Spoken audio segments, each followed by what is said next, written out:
Hi all, welcome back to trendy life style. So మా టీమ్మేట్స్తో ఇంకొక trip plan చేసాం. ఈ ట్రిప్ 2 days ట్రిప్పే. సో రెగ్యులర్గా ఏంటంటే ఎంప్లాయీస్ ఏం చేస్తాం, వీకెండ్ ట్రిప్ ప్లాన్ చేసుకుంటాం కదా, సాటర్డే సండే. సో అలానే ప్లాన్ చేసాం. ఫ్రైడే స్టార్ట్ అయ్యాం, సాటర్డే సండే, మళ్ళీ సండే నైట్ వరకు యథాతథంగా బ్యాక్ వచ్చేసాం అన్నట్టు. సో ఈరోజు మన ప్లాన్లో ఈ ట్రిప్లో ఏమేమి అనుకున్నాము అంటే, ఫస్ట్ జోగులాంబ టెంపుల్ అనుకున్నాం. ఓకే, ఆ తర్వాత జోగులాంబ టెంపుల్ తర్వాత కర్నూలులోకి ఎంటర్ అయ్యి మహానంది అనుకున్నాం. మహానంది కూడా మనం చిన్నప్పుడు బుక్లో చూస్తూ ఉంటాం కదా, దాన్ని చూసిన తర్వాత అహోబిలం. బేసికల్గా ఇది మా ప్లాన్లో లేదు అహోబిలం, కానీ జోగులాంబ మహానందిలో రష్ లేకపోవడం వల్ల మాకు టైం ఎక్కువ ఉంది. సో మన ప్లానర్ ఉన్నాడు కదా పర్వీన్ అని పిలుస్తాను నేను. సో పర్వీన్ ప్లాన్తోని జోగులాంబ కూడా వెళ్ళామన్నట్టు. అహోబిలం కూడా వెళ్ళాం. అహోబిలం కూడా బాగుంది పైన. అవన్నీ నెక్స్ట్ కమింగ్ వీడియోస్లో వస్తాయి. సో ఆ తర్వాత అహోబిలం తర్వాత గండికోట వెళ్ళాం. గండికోట అసలు నేచర్ అయితే చాలా బాగుంది. సో గండికోట తర్వాత మేము ప్లాన్ చేసింది ఏంటంటే బెలూమ్ కేవ్స్. సో మామూలుగా సినిమాలు చూస్తూ ఉంటాం కదా, కేవ్స్ ఎలా ఉంటాయి ఇంటర్నల్ లోపల, భూమి లోపల. అదొకటి. ఈ వీడియోలో ఇంట్రో చెప్తున్నాను, నెక్స్ట్ వీడియోస్లో మామూలుగా అవన్నీ కవర్ చేసుకోవచ్చని. ఆ తర్వాత యాగంటి వెళ్ళాం. యాగంటి కూడా చాలా బాగుంది. ఇవన్నీ కవర్ చేసుకొని వచ్చేప్పుడు అక్కడ ఏపీలో మామూలుగా రాయలసీమలో బుల్ రన్ సంథింగ్ అది పెడుతున్నారు అన్నట్టు, బుల్ కాంపిటీషన్. అదొక వీడియో తీసేసుకొని వచ్చా. సో ఎంటైర్గా ప్లాన్ మీకు చెప్తుంది ఇది అన్నట్టు. మనోడు ఒక సాంగ్ పాడతాడు, దీని తర్వాత మనం రిమైనింగ్ ప్రొసీడ్ అవుదాం. శివం వాచర్ ఛానల్ अभी रेडी. हंसता रहता हूँ तुमसे मिलकर क्यों आजकल, बदले हैं मेरे तेवर क्यों आजकल, आंखें मेरी हर जगह ढूंढे तुझे बेवजह, ये मैं हूँ या कोई और है मेरी तरह, कैसे हुआ तू इतना जरूरी, कैसे हुआ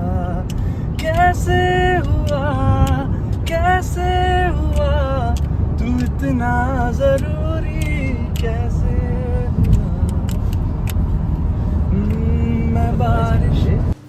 ఓకే, తను శివం వచర్ తన పేరు. సో యాక్చువల్గా తనకి తెలుగు రాదు.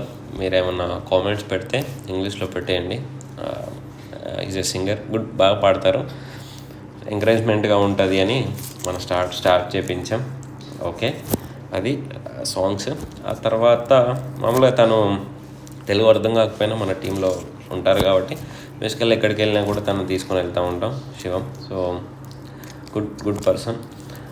నెక్స్ట్ మనకు ఇప్పుడు చాక్లెట్స్ వస్తాయి. ఆ చాక్లెట్స్ ఎవరు తీసుకొస్తారు అని అంటే, తీసుకొచ్చారు, ఆల్రెడీ కార్లో పెట్టారు. శ్రీనివాస్ అని మా సీనియర్ అన్న, మా వేస్ట్ ఫెలోస్, మా సాకేత్ గడ్ ఫటాఫట్ అన్నీ మెక్కేసాడు. నేను కూడా తిన్నా. సో బేసికల్గా దాంట్లో చాక్లెట్ ఫ్లేవర్ అది బాగుంది, అది తినేసాం. సో ఇక్కడికి వచ్చా. సో ఇవి చాక్లెట్స్ శ్రీనివాస్ అని తీసుకొచ్చి ఆల్రెడీ కార్లో పెట్టేశాడు అన్నట్టు. సో మధ్యలో తినుకుంటూ వెళ్ళిపోయాం. ఆ తర్వాత కొంచెం దూరం వెళ్ళిన తర్వాత ఒక బ్రేక్కి స్టాప్ చేసాం. బేసికల్గా ఎంటైర్ డ్రైవింగ్ పవనే చేశాడు, ఏం టైర్డ్ అవ్వలేదు. ఆయన డైలాగ్ ఏంటంటే, తను డ్రైవింగ్ చేస్తే సేఫ్ అంట, ఆపోజిట్ వాళ్ళు చేస్తే కొంచెం భయపడతారంట.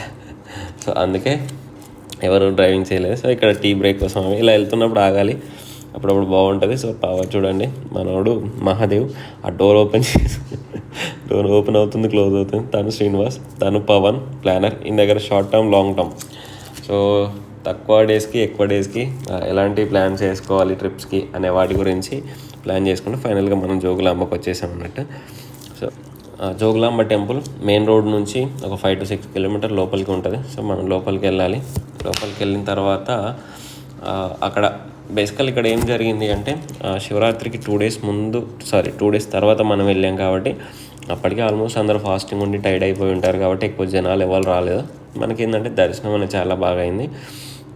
దర్శనం బాగా అవడం వల్ల అమ్మవారిని మంచిగా చూసేసుకున్నాం. ఇది ఏంటంటే ఎంట్రీ గోపురం చూడండి. మీరు ఇక్కడ చూస్తే అర్థమవుతుంది, ఎవరు లేరు. తను శ్రీనివాస్ ఫాస్ట్గా వెళ్తున్నారు. సో ఆ తర్వాత ఇంకెవరు లేరు. ఈ క్లారిటీ ఇదేంటంటే ఇదంతా పందిరి. అక్కడ జస్ట్ 5 to 6 మెంబర్స్ ఉన్నారు. మేము 4:30 అలా ఆఫీస్ దగ్గర స్టార్ట్ అయిపోతే 7:45 అది 8 అయినట్టుంది. మాకు 7:45, 8 అంతే. మధ్యలో తను రామ్నాథ్, తన గురించి సపరేట్ వీడియోనే చేసుకోవాలి మనం. 8 ఎలా అయింది. తర్వాత 8కి అక్కడికి వెళ్ళిపోయాం, దర్శనం చేసేసుకొని బయటకు వచ్చేసాం అన్నట్టు. సో ఇక్కడ మనం మాట్లాడుకోవాల్సిన కొన్ని విషయాలు ఉన్నాయి. ఏంటంటే ఈ గోపురానికి రైట్ సైడ్లో ఈ ఆర్కిటెక్చర్ చాలా డిఫరెంట్గా ఉంటుంది అన్నట్టు. అసలు నేను అక్కడ చూసి మెస్మరైజింగ్ అన్నట్టు. ఆ రేంజ్, ఆ పాతకాలం ఇంత బాగుంటుందా, ఆ స్ట్రీట్స్ కానీ కొంచెం టెంపుల్స్ కానీ అవి చాలా బాగా నచ్చుండే. ఈ రైట్ సైడ్ అన్నీ ఆల్మోస్ట్ టెంపుల్స్ అన్ని క్లోజ్ చేసే ఉంటాయంట. సో డోర్లో నుంచి లైట్ ఉంటుంది దేవుని దగ్గర. మన లింగం చూసాం, వినాయకుడు చూసాం. సో అలా ఆ డోర్లోకి వెళ్ళి చూసాం అన్నట్టు. ఇప్పుడు ఈ ఏరియా ఇది కనిపిస్తుంది కదా, దీన్ని అంతగా పట్టించుకోవడం మీన్స్ అది అలానే ఓల్డ్గా అయితే ఎలా ఉందో అలానే ఉండిపోయింది. ఇప్పుడు వెళ్తున్న ఒక స్ట్రీట్ ఉంటుంది. స్ట్రీట్ అంటారా మరి, ఇది ఇక్కడ జనాలు ఉన్నారా లేదా అప్పుడు తెలీదు, కానీ ఒక స్ట్రీట్లా అనిపించేసింది. ఇది అయితే అల్టిమేట్గా నచ్చేసింది నాకు ఈ లొకేషన్. చాలా పీస్ఫుల్గా అలా కూర్చొని మాట్లాడుకోవడానికి. ఇక్కడ 2-3 ఫోటోలు కూడా తీసేసుకున్నా. ఇది చూడండి, ఈ ఇటు రోడ్లో ఈవినింగ్ చిన్నప్పుడు సాయంత్రం ఏంటంటే అందరం కలిసి ఒక దగ్గర కూర్చొని మాట్లాడుకునే ఆ టైప్ ఆఫ్ లొకేషన్ అన్నట్టు. ఇక్కడ ఇది ఎందుకు పెట్టారో మరి అప్పుడు ఏం జరిగిందో తెలియదు మనకి. సో ఆ తర్వాత ఆ లోపల అన్నీ తిరిగేసాం. తిరిగేసి ఈ టెంపుల్స్, సో పక్కన ఉన్న వాటి వెళ్ళి చూసేసి మళ్ళీ బ్యాక్ వచ్చేసాం అన్నట్టు. ఒకసారి చూడండి, ఇక్కడ కూడా లాక్ వేసారు కదా, ఆ లోపల ఉంటుంది దేవుడు. సో ఇది ఈ కట్టడం కానీ ఇవన్నీ చూసుకోవాలి, మనం వెళ్ళి చూడాలి. అప్పుడప్పుడు చిన్న ట్రిప్స్ పెద్దవి కాదు. మన యాన్సిస్టర్స్ ఏం చేశారు, వాటిని మనం ఎలా కాపాడుకోవాలి, ఫ్యూచర్ జనరేషన్కి ఎలా ఉండాలి అనే వాటి కొన్ని క్లారిటీ వస్తూ ఉంటాయి. సో వాటిని అలానే కాపాడుకోవాలి మనం. ఎందుకంటే ఇండియా అనేది చాలా ఓల్డే. మనం పక్క దేశాలతో కంపేర్ చేసుకుంటామో లేదా సెకండరీ, కానీ మనమైతే చాలా ముందు నుంచే ఉన్నాం. ఈ డెవలప్మెంట్ ఇవన్నీ ఎప్పటి నుంచో ఉన్నాయి. మన ముందు తరాలకు కూడా ఖరాబ్ చేసుకోకుండా కొంచెం సేవ్ చేసి, సో మన కల్చర్ని మన వాటిని గురించి వాళ్ళకి కాపాడి చెప్పాలి అన్నట్టు. సో ఇది కూడా చూడండి. ఇక్కడ స్టే చేద్దాం అనుకున్నాం. చాలా పీస్ఫుల్గా ఉంటుంది, చాలా కూల్ ఉంది. కానీ మేము ఆ బెడ్షీట్స్ అలా ఏం క్యారీ చేయలేదు కదా. మళ్ళీ ఇంకోటి ఏంటంటే నెక్స్ట్ డే మహానందికి వెళ్తే లేట్ అయిపోతుంది అన్న ఇంకొక థాట్ ఉండే. అక్కడికి వెళ్ళి అక్కడ స్టే చేసి ఎర్లీ మార్నింగ్ అక్కడ చూసుకోవడం బెటర్ కదా అని. సో ఇక్కడ కూడా చూడండి సేమ్ అలానే. నాకు ఈ ఏరియా అనేది చాలా బాగా నచ్చేసింది. అబ్బాబ్బా అనిపిస్తుంది. వెళ్ళి చూడాలి. జోగులాంబ టెంపుల్ కూడా. పవన్ ఉన్న రోజులు మేము ఏదో ఒక ప్లేస్కి వెళ్తూనే ఉంటాం, తను చూపిస్తూనే ఉంటాడు.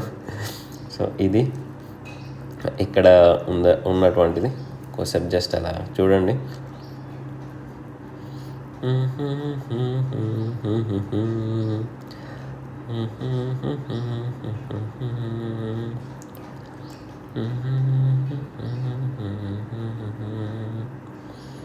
సో ఇది ఇక్కడికి వస్తే తుంగభద్ర నది. ఇక్కడ నైట్ అవ్వడం వల్ల మనకి ఏం కనిపించట్లేదు, కానీ పక్కన ట్యాప్స్ అయితే కంటిన్యూ అవుతున్నాయి. చాలా పెద్దదే అనుకుంటే నది మాత్రం చాలా పెద్దగానే ఉంది. ఆ తర్వాత ఇక్కడ అయిపోయింది. ఇక్కడ నుంచి స్టార్ట్ అయ్యి మనం వెళ్ళాల్సిన నెక్స్ట్ మహానంది. సో అక్కడి వరకు మనం జర్నీ చేస్తూనే వెళ్ళాం. మధ్యలో ఒక దగ్గర ఫుడ్ తిన్నాం అన్నట్టు దర్శనం అయిన తర్వాత. సో లెఫ్ట్ సైడ్లో ఒక లొకేషన్ అయితే చాలా బాగుంది.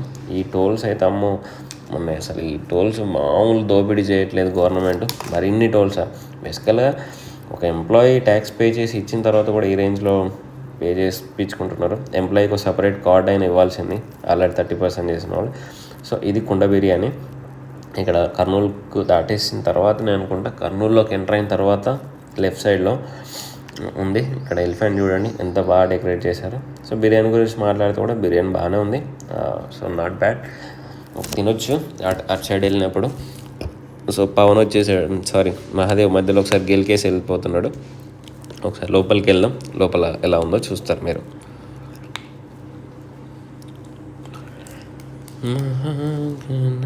సో ఇది దీని ఇన్సైడ్ వ్యూ అనేది బాగుంది. ఇలా లైట్స్ పెట్టేసి చాలామంది ఉన్నారు. కొంచెం ఆర్డర్ కూడా డిలే అవుతుంది.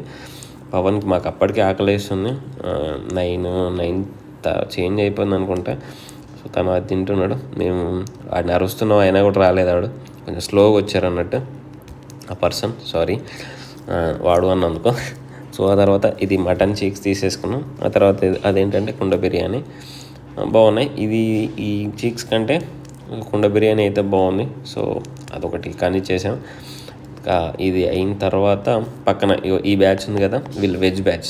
మహాదేవ్, సంకేత్ గాడు, సాకేత్ వెస్ట్ ఫెలో, ఆ తర్వాత శివం సింగర్. వీళ్ళు ఏంటంటే వెజ్. నేను ఇక్కడ రామ్నాథ్, ఆ తర్వాత శ్రీనివాస్, తర్వాత పర్వీన్. మేమందరం నాన్ వెజ్ బ్యాచ్ అన్నట్టు. సో తినేసి ఆ తర్వాత మళ్ళీ స్టార్ట్ అయిపోయి అక్కడికి మహానందికి డైరెక్ట్ మహానందిలో దిగిపోయాం. సో ఇది మహానంది. ఇక్కడ కూడా శివరాత్రి కదా, ముందు డేస్ ఫుల్గా అసలు అంత రచ్చ ఉంటుంది అన్నట్టు. సో ఇక్కడ ఈ ఆర్యవైశ్య దాంట్లో అడిగాం, ప్రజెంట్ లేవని చెప్పారు. ఆ తర్వాత సో ఇక్కడ ఒక రూమ్ దొరికింది, చాలా తక్కువగా దొరికింది. ఎందుకంటే ఆల్రెడీ టెంపుల్కి ఎవరు రాలేదు, శివరాత్రి తర్వాత ఎవరు రాలేదు 2 days. తక్కువగా ఇచ్చారు. రూమ్ అంతా 1K అలా ఇచ్చేసారు మా 7 members. ఓకే, ఇది ఫస్ట్ డే.